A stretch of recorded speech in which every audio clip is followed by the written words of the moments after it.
住，我哋一定要準時起貨。好，好嘢！抹完之後，立令。咩事啊，准人？我喺度諗，新幹線戰士嘅損傷比我想象之中多係咁都冇辦法啦。話晒每場戰鬥打得咁激烈，咪阻住條路啊！喎。要玩嘅話去第度玩，見到未？對唔住啊！我哋先至唔係喺度玩啊！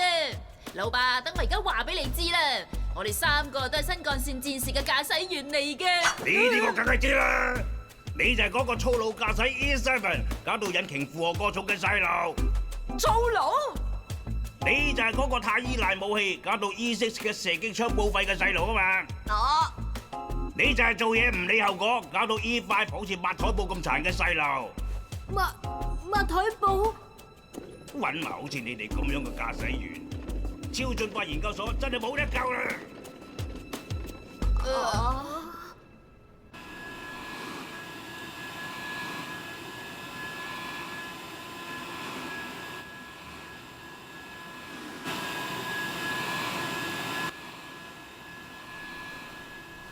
哎呀，你表演完唔換衫嘅，因住焗親啊！要為班小朋友扮壞人，辛苦你啦！你喺度做緊乜嘢？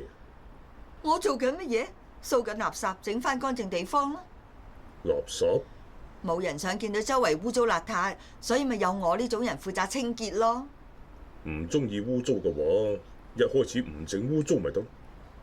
講就容易啊，做就難啦。污糟咗，整翻乾淨佢咪仲簡單。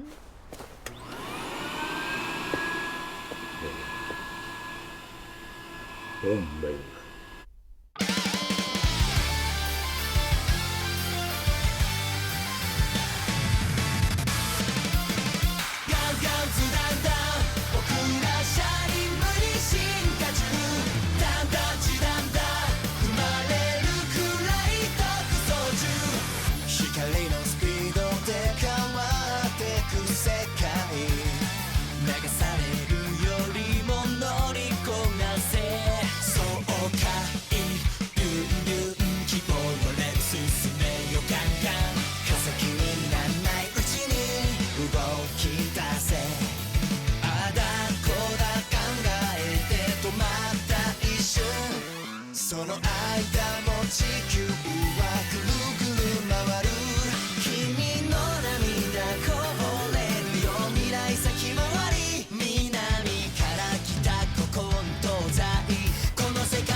研究所嘅維修老師傅。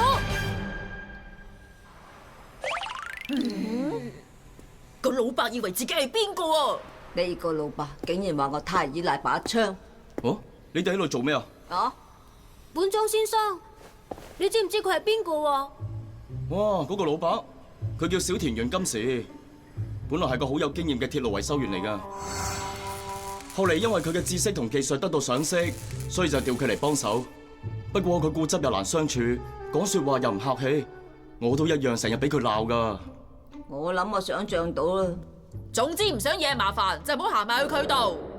真係咁啊！我睇佢應該係識好多嘢，不如我哋同佢傾下偈咯。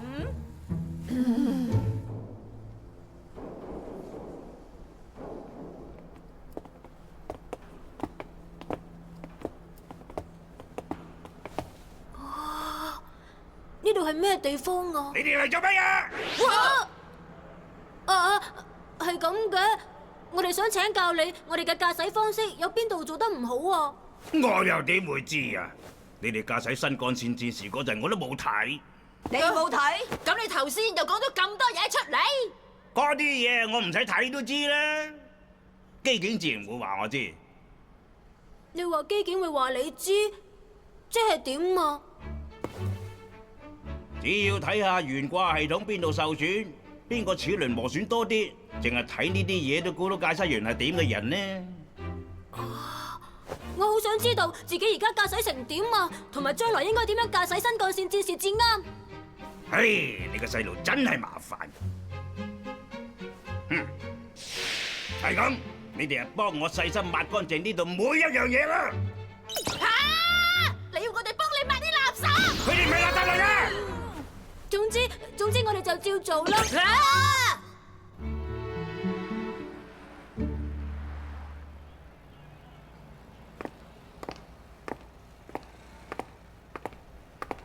岳母，你做咩啊？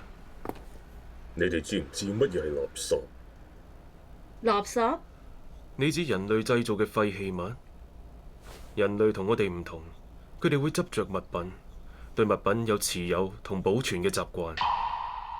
人類一方面以某啲方式保留要嘅物品，另一方面就拋棄佢哋。佢哋叫呢啲做垃圾。哼！你了解佢哋咁多習慣有咩用啊？唔通你想做人類？唔係，因為我唔明，所以先喺度諗。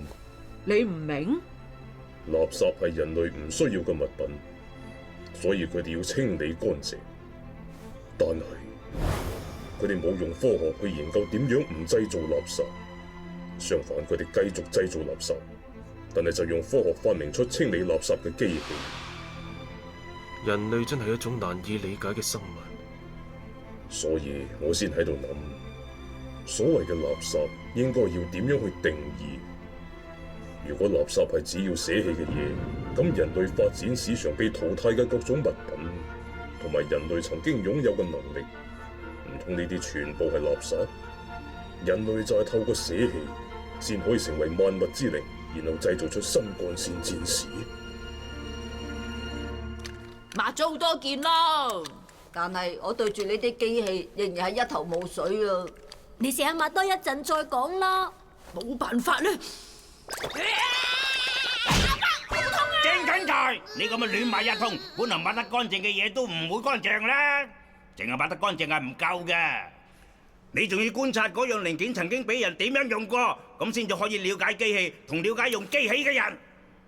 哦，既然係咁，再加一批，好好抹七爆啦！我受夠啦！與其喺呢度抹呢啲垃圾，我哋不如做模擬駕駛訓練，仲好過啦！我今次完全同意你嘅講法啦，走啦！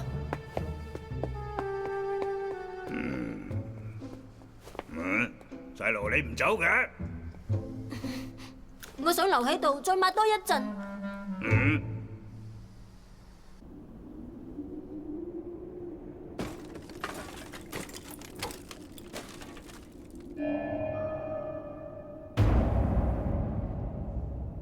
哼哼。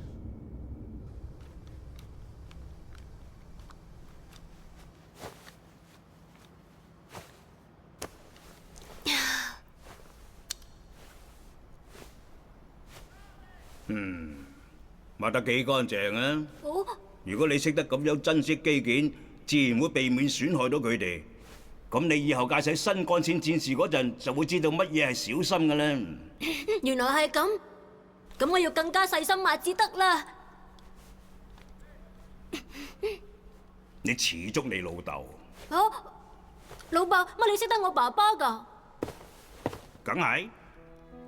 啱啱開始研發新幹線戰士嗰陣，每次喺零件上有咩唔明，佢同出水都會一齊走嚟問我意見，又會拆開壞咗嘅機件嚟研究。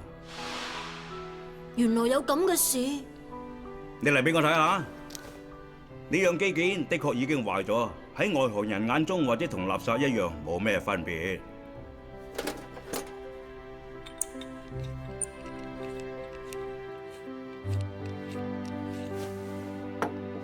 只不過零件呢就仲有用，我哋只要幫佢揾到一班新同伴之後，佢仲有大把嘢可以做到嘅。犀利啊！你點解會知道裏面嘅零件冇壞到嘅？憑直覺咯，直覺？就係咁。我有咗咁多年經驗，就算唔使拆開機器，都可以憑直覺估到裏邊邊度壞咗同邊度仲可以用嘅咧。細路，你聽住，廢鐵係唔等於垃圾。世上有好多嘢，其他人以為係垃圾，但係其實佢並唔係垃圾。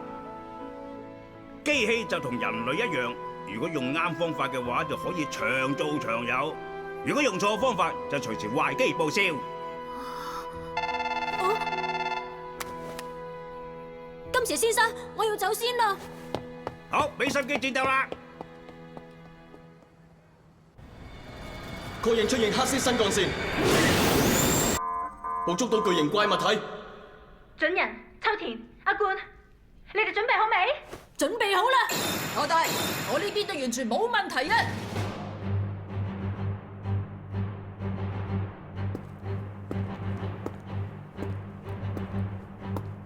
金時先生，好少見你睇新幹線戰士出動喎，點解會突然間嚟嘅？小事嚟啫。達到超進化速度，變形新幹線戰士，即將變形為新幹線戰士。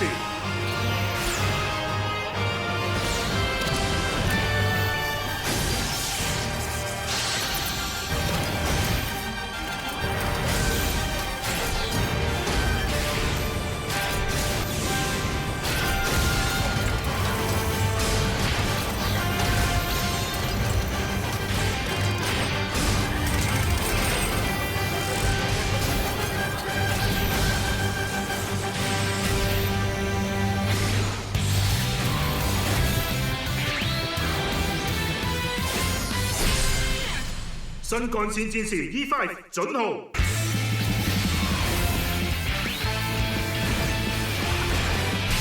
新幹線戰士 E6 小丁號，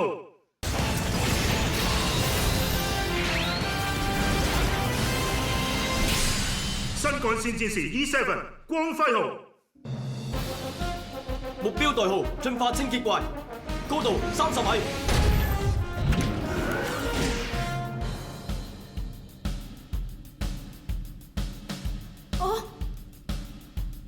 佢完全冇諗住發動攻擊。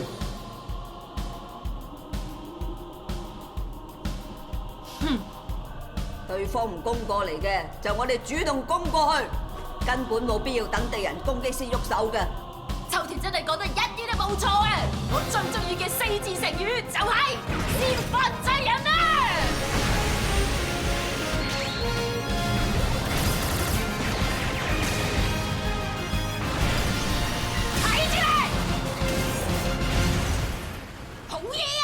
明德，係啊！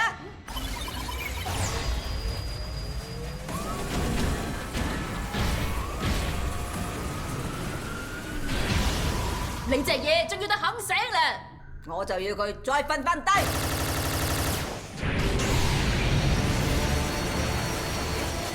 咁樣嘅，如果用槍冇用嘅，就等我直接轉爆佢啦！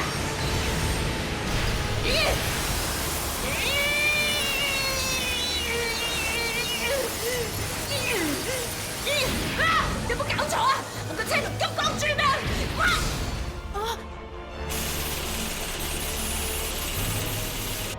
車長部等一陣先啊！咩事啊？大家小心！睇嚟無論係乜嘢物體，只要佢掂過嘅嘢，都可以俾佢吸晒入去㗎。搞錯啊！我哋又唔係垃圾。秋田同阿冠話唔定真係垃圾嚟。吓？你話我哋係垃圾？你話我哋係垃圾？就算我哋真係抹下廢鐵走咗去啊，你都唔使話我哋係垃圾嚟㗎係嘛？我並唔係咁樣嘅意思。我想講嘅係，對進化清潔怪嚟講，你哋係垃圾。吓？準人，你咁講係咩意思啊？我之後會再解釋。我想請司令部下指示，撤走 E6 同埋 E7 先。出水司令。咁好啦，立即撤走 E6 同 E7 兩部機體啦。喂，做咩撤走佢哋啊？得翻 E5 真係冇問題咩？準人啊，你留翻喺度究竟想做咩啊？你哋睇落去就知噶啦。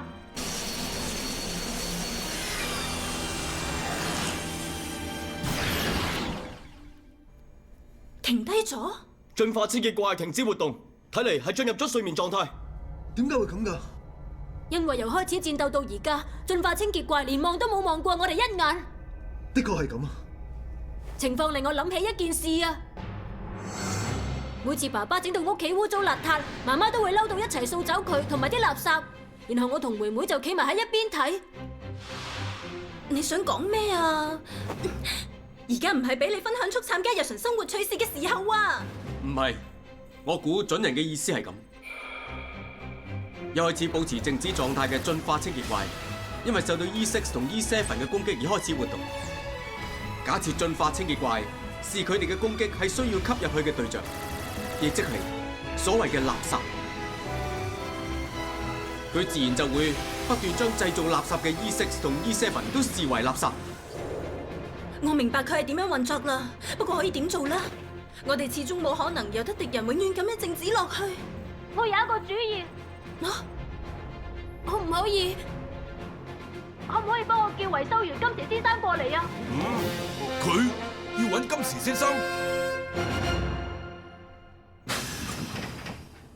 細路，你到底想做乜嘢啊？我知道你好清楚機器嘅嘢，我想請教你點樣打低呢個敵人。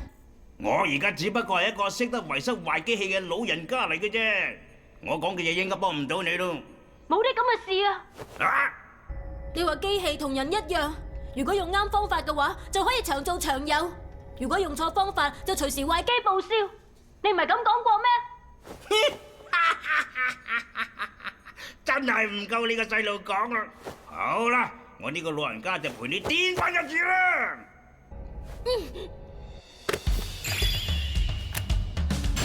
好，等我諗下有咩辦法先。請問需唔需要進化清潔怪嘅熱成像圖同埋內部掃描圖啊？我根本唔需要呢啲嘢。唔需要？咁你有咩方法可以打低敵人啊？靠直覺就夠啦。直覺？咁樣太唔科學啦！你哋睇住嚟，就算係再強力嘅吸塵機，佢嘅吸收量都一定有個極限嘅。既然敵人咩都照吸一餐啦，我哋調翻轉頭，將計就計。你意思係？我哋係不斷俾佢吸啲嘢入去，直到個谷度爆為止。原來係咁。問題係嗰個好似儲存器嘅部分有幾堅硬，就算 E5 嘅金色能量炮威力再大都好，大唔過敵人身體嘅強度就冇意義啦。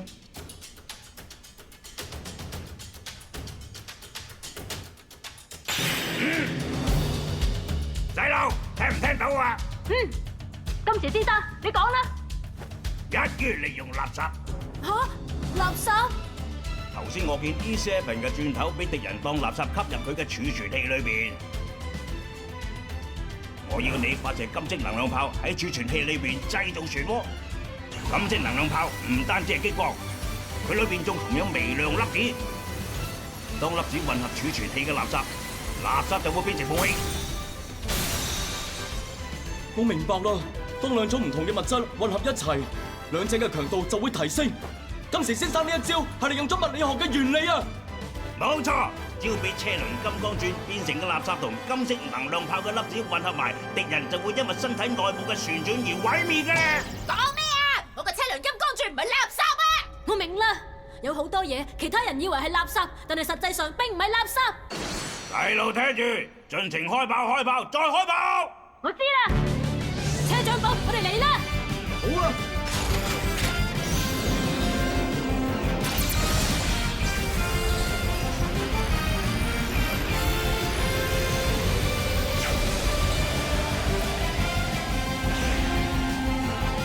金色能量炮！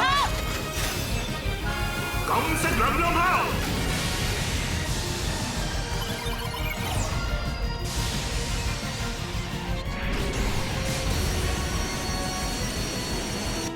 唔得啊！進化清潔怪體內暫時仲未出現損傷，加大火力，加大火力，令裏面嘅垃圾轉得更快。我知道啦。E5嘅能量儲備唔係無限嘅。唔使擔心，等我月山引嚟幫你。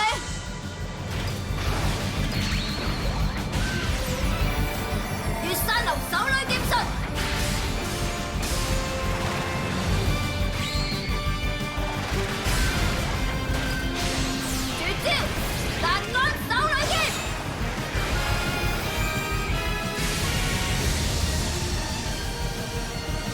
利啊！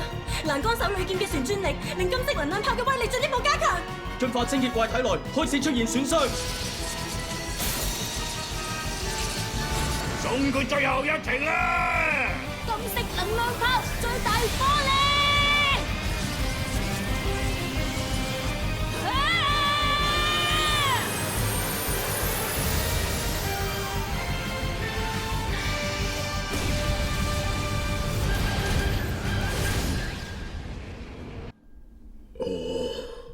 好嘢，得咗啦！成功擊退目標。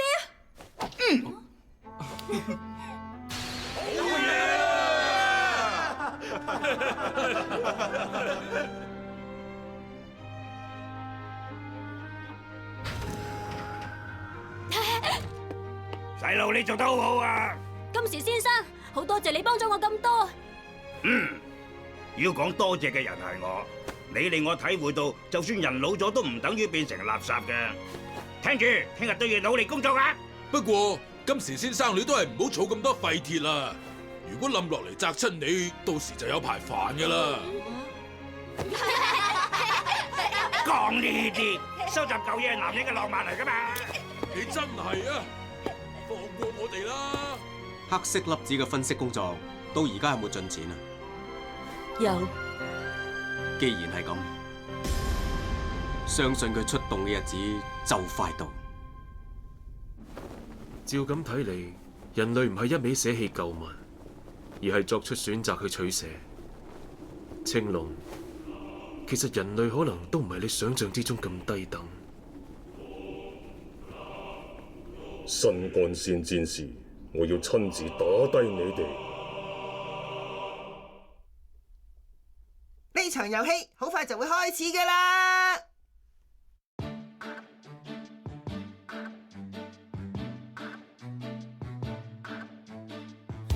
どこまでも続いてく線路の向こうに新しい世界が待ってるような気がして期待と不安を胸に抱いて暗闇を抜けて今ここまで来たのさ走り出せ何度でも何度でも何度でも限界を超えてゆけ輝く明日を信じながら誰にも負けないスピードで今を駆け抜けてくよどれだけの壁が立ちふさがっても絶対に絶対に絶対にたどり着いてみせるさ追いかけ続けた夢のステージへ One step ahead